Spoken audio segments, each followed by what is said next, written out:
What's up? Welcome back to my channel. My name is Caela, and today we're going to be learning about how to get involved in your deaf community and where to start, where to begin, where to look, how to look, what does it mean, and everything else.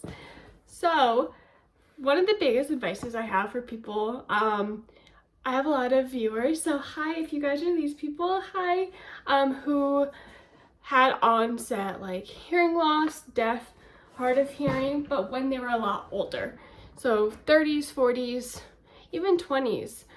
So you weren't born deaf or hard of hearing, and now you are, and you're just like, oh my God. So one of the biggest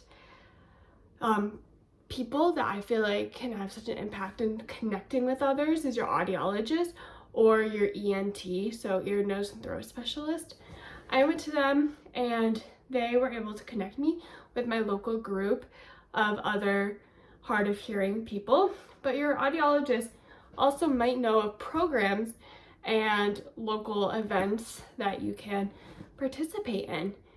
Then secondly, if you just want it as like a whole and not like your local community, I love Facebook groups. You can really search like specific groups too, so hard of hearing and blah blah blah, hard of hearing in Connecticut and Texas, deaf people in Texas, deaf people wherever you live is great just to connect with people, even if you're not going to see them in person.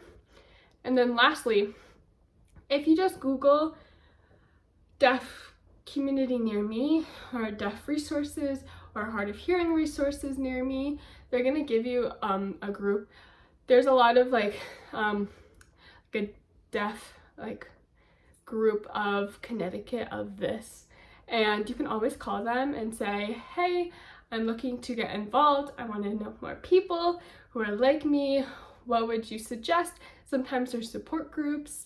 Sometimes there's just like a meet and talk groups, kind of just like anything you want. So yeah, those three things just to get you started, and then from there, your involvement in the community and other people's experiences will flourish. So I hope you guys enjoyed this video. See you next time. Bye.